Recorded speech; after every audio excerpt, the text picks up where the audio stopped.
لوٹ جانا. من عادہ ہم نے پڑھا ہے نا کہ جو لوٹے. عادت کو ہم عادت اس لیے کہتے ہیں کہ ایک کام ہم لوٹ لوٹ کے کرتے رہتے ہیں، بار بار کرتے رہتے ہیں. ہم بھی جو عید کہتے ہیں، عید الفطر، عید الاضحیٰ، ہم اس لیے عید کہتے ہیں کہ وہ ہر سال آتی ہے، لوٹ لوٹ کے آتی ہے. تو یہ عید کا لفظ آپ دیکھیں قرآن کے اندر بھی موجود ہے. انہوں نے کہا کہ ہماری عید بن جائے. اب عید کو ہم مجرد عید ایک سیلیبریشن کے طور پہ استعمال کرتے ہیں نا اس لفظ کو، کہ عید بن جائے، کوئی سیلیبریشن کا ایک دن بن جائے اگلوں کے لیے اور پچھلوں کے لیے، اور اللہ تیری طرف سے ایک نشانی ہو جائے ہمارے لیے. یعنی ایک انسان ہونے کے ناطے جو کچھ مصلحتیں سمجھ میں آئیں وہ انہوں نے بیان فرمائیں. انسان اپنی حکمت، اپنی مصلحت سے کام کرتا ہے اور اللہ تعالیٰ اپنی حکمت سے فیصلے فرماتا ہے. قال اللہ تعالیٰ نے فرمایا، انی منزلها علیکم، میں اس کو تم پر نازل کرنے والا ہوں.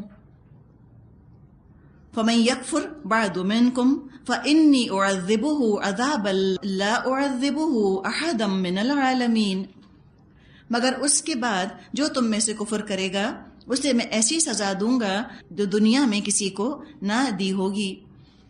ساتھ ساتھ یہ بھی بتا دیا کہ اتنا کھلا معجزہ کہ سوچی کہ آسمان سے پورا دسترخوان جو ہے اس پہ جنت کے کھانے جو ہیں وہ سجے ہوئے ہیں اور یوں اتر کر آئے، اور اتنا کھلا معجزہ سر کی آنکھوں سے دیکھنے کے بعد بھی کوئی ایمان نہ لائے یا عمل میں کوتاہی کرے.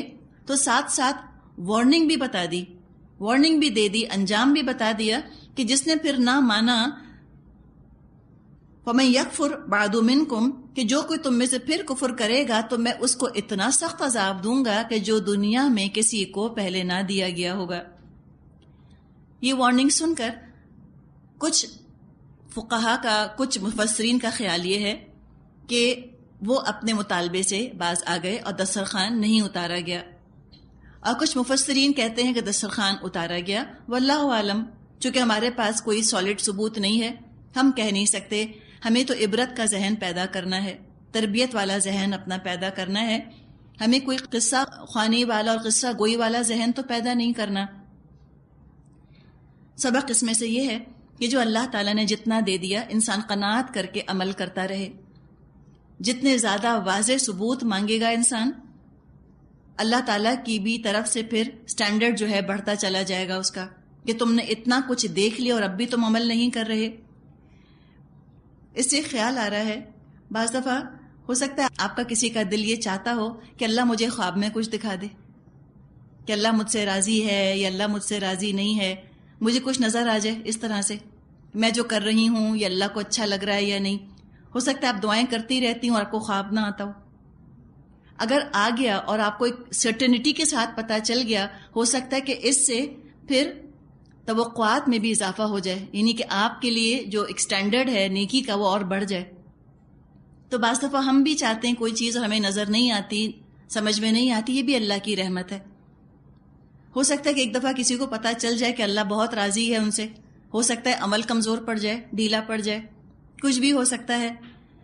اور ثبوت ایک دفعہ مل جائے کہ ہاں تم جو کر رہے ہو ٹھیک کر رہے ہو سکتا ہے کہ پھر آگے معاملہ زیادہ مشکل ہو جائے، توقعات بڑھ جائیں. تو جو جتنا ہے بس اللہ تعالیٰ سے خیر عافیت مانگتے ہوئے انسان عمل کرتا رہے. اب یہاں پر پھر اللہ تعالیٰ کا خطاب آ رہا ہے جو عیسیٰ علیہ السلام سے کیا جائے گا، اور یوں سمجھ لیں کہ یہاں خطاب تو عیسیٰ علیہ السلام سے ہے، لیکن عتاب کس پر ہے؟ عیسائیوں پر، کہ جنہوں نے ان کا درجہ حد سے بڑھا دیا. آیت نمبر 116، وَإِذْ قَالَ اللَّهُ، جب اللہ تعالیٰ فرمائے گا، یا عیسیٰ ابن مریم، اے عیسیٰ مریم کے بیٹے، اَأَنْتَ قُلْتَ لِلنَّاسِ اتَّخِذُونِي وَأُمِّيَّ إِلَٰهَيْنِ مِن دُونِ اللَّهِ، کیا تو نے لوگوں سے کہا تھا کہ اللہ کے سوا مجھے اور میری ماں کو بھی تم خدا بنا لو؟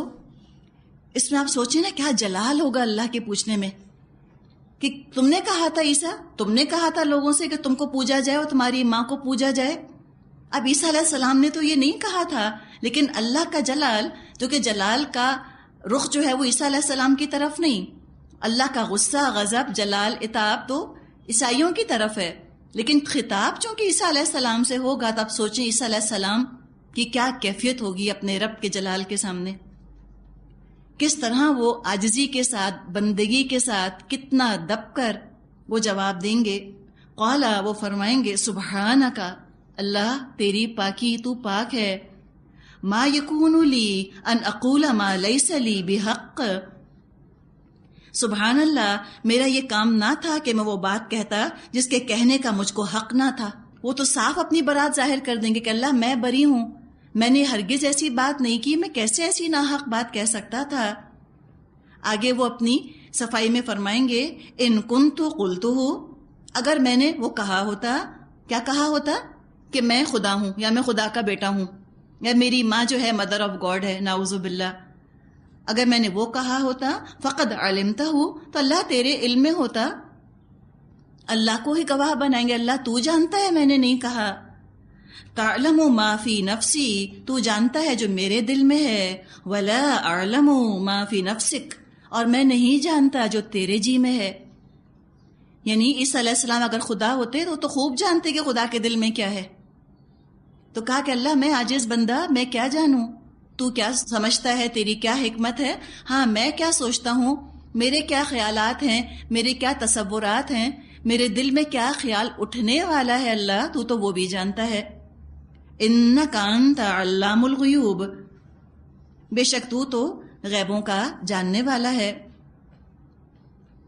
اب سوچیں کہ جو اس امید پر ہوں گے کہ عیسیٰ علیہ السلام کو اللہ کا بیٹا کہنے سے ہماری نجات ہو جائے گی، سارا آج اسی پر کھڑا ہے نا، کرسچینٹی کا مذہب، سیلویشن اسی بنیاد پر وہ کہتے ہیں ہوگی کہ تم کہو کہ اللہ کے عیسیٰ علیہ السلام اللہ کے بیٹے ہیں، اور جو یہ نہیں کہتا اس کی سیلویشن نہیں ہوگی، ان کا یہ خیال ہے۔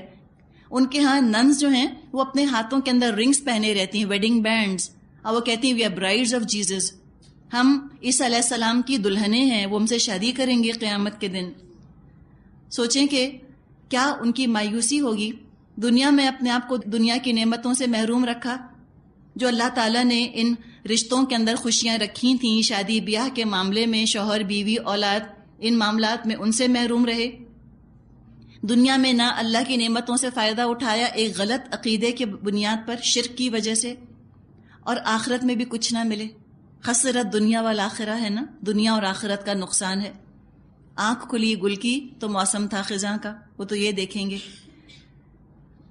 جن پتوں پہ تھا تکیہ وہی پتے ہوا دینے لگے، وہ تو سمجھ رہے تھے کہ بڑا ہمارا مقام ہوگا، تو سوچیں کس قدر ان کو مایوسی، کس قدر ان کو پچھتاوا ہوگا۔ تو کیا آج ہمارا فرض نہیں کہ ہم ان تک اللہ کا پیغام پہنچا دیں، ان کو اس دوہرے نقصان سے بچانے کی ہم فکر کریں؟ وہ جو ضالین ہیں وہ آج مسلمانوں کو عیسائی بنانے کے چکر میں ہیں، اور جن کے پاس ہدایت ہے ان کو چاہیے کہ وہ اس چیز کے اندر سرگرمی دکھائیں، تیزی دکھائیں، اور ان کو نجات کی طرف، ہدایت کی طرف لے کر آئیں تاکہ اس دوہرے نقصان سے وہ بچ سکیں۔ آگے وہ فرمائیں گے عیسیٰ علیہ السلام، آیت 117، ما قلت لهم الا ما امرتنی به ان اعبدوا اللہ ربی وربکم وکنت علیہم شہیدا ما دمت فیہم فلما توفیتنی کنت انت الرقیب علیہم وانت علی کل شیء شہید۔ میں نے ان سے اس کے سوا کچھ نہیں کہا جس کا آپ نے حکم دیا تھا، یہ کہ اللہ کی بندگی کرو جو میرا رب بھی ہے اور تمہارا رب بھی۔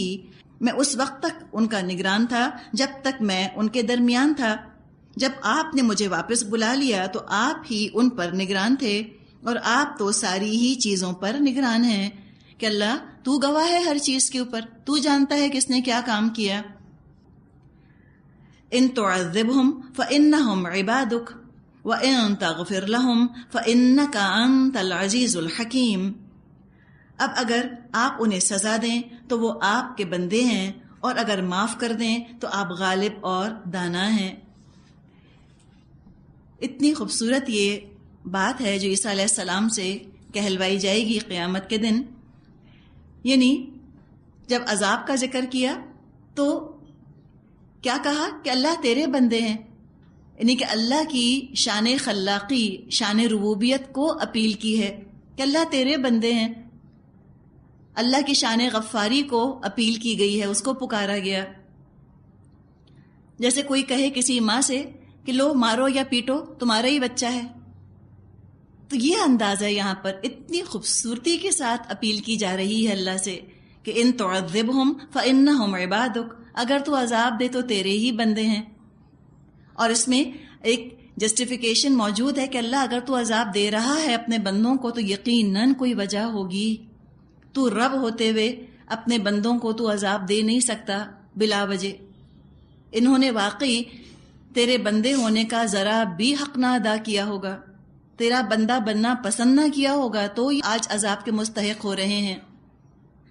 وَإِن تَغْفِرْ لَهُمْ، اور اللہ اگر تو ان کو بخش دے تو کسی کمزوری کے بنا پر تو نہ بخشے گا، ان کو مجبوری یا دباؤ کی وجہ سے نہ بخشے گا. فَإِنَّكَ أَنْتَ الْعَزِيزُ الْحَكِيمُ، تو زبردست ہے، حکمت والا ہے، پوری قدرت تو رکھتا ہے کہ تو ان کو سزا دے اور پھر بھی تو چاہے تو ان کو معاف کر سکتا ہے. ابن کثیر میں روایت آتی ہے ابو ذر غفاری رضی اللہ عنہ سے کہ ایک پوری رات نبی اکرم صلی اللہ علیہ وسلم اپنی نماز میں یہی دعا پڑھتے رہے اور اپنی امت کے لیے آپ مغفرت چاہتے رہے. آیت 119 120 قال اللہ ھذا یوم ینفع الصادقین صدقہم لہم جنات تجری من تحتها الانہار خالدین فیہا ابدا رضی اللہ عنہم ورضوا عنہ ذالک الفوز العظیم. یہ وہ دن ہے جس میں سچوں کو ان کی سچائی نفع دے گی. ان کے لیے ایسے باغ ہیں جن کے نیچے نہریں بہہ رہی ہیں، یہاں وہ ہمیشہ رہیں گے. اللہ ان سے راضی ہوا اور وہ اللہ سے، یہی بڑی کامیابی ہے. اب اس آیت کو پڑھیں جو اللہ کا جواب ہے. اس سے کیا پتہ چل رہا ہے؟ سچائی کی اہمیت. بس ان کا کیا انجام ہوگا اس میں کوئی زیادہ امید تو نظر نہیں آتی کہ شرک کرنے والوں کو بخش دیا جائے گا. یہاں تو معیار بتا دیا کہ سچوں کو ان کی سچائی نفع دے گی، جھوٹ گھڑنے والوں کو ان کا جھوٹ، غلط عقائد ایجاد کرنے والوں کو ان کی غلطی نجات نہیں دے گی. حدیث میں آتا ہے کہ الصدق ینجی والکذب یہلک، سچائی نجات دیتی ہے، جھوٹ ہلاک کر دیتا ہے. اللہ تعالیٰ سے سچائی مانگے نا، اور سچائی کی پہچان مانگے. اتنا جو ملغوبہ بن گیا ہے، جو ہر چیز مل جل گئی ہے، گڈمڈ ہو گئی ہے، حق اور باطل، سچ اور جھوٹ، سنت اور بدعت، جو ایک ہمارے سامنے تصویر ہے. تو بس اللہ ہم کو وہ ایمان کا نور دے دے کہ ہم پہچان جائیں کہ اس میں سے کیا اصلی ہے کیا نقلی. اس لیے کہ سچائی خالی فائدہ دے گی، جھوٹ فائدہ نہیں دے گا قیامت کے دن.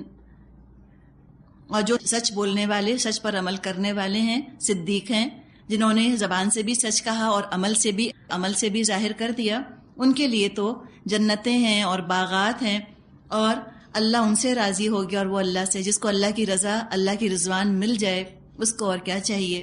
فرمایا یہی ہے بڑی کامیابی. کبھی تم یہ نہ سوچنا کہ تم نہیں پا سکتے ان چیزوں کو، تم مانگنے والے بنو، اللہ دے گا. بڑی شان ہے اس کی، بہت کچھ ہے اس کے پاس. تمہارے مانگنے میں کمی ہے، اس کے دینے میں نہیں. تمہاری طلب میں کمی ہے، اس کے کرم میں کمی نہیں ہے. اس کا کرم بہت ہے، تم میں طلب نہیں ہے اللہ کے کرم کی.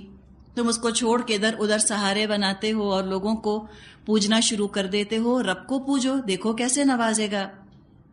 للہ ملک السماوات والارض وما فیہن وہو علی کل شیء قدیر.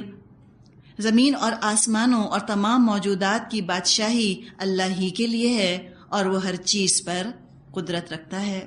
والآخر دعوانا ان الحمد للہ رب العالمین. سبحانک اللہم وبحمدک نشہد ان لا الہ الا انت نستغفرک ونتوب الیک. السلام علیکم ورحمۃ اللہ وبرکاتہ.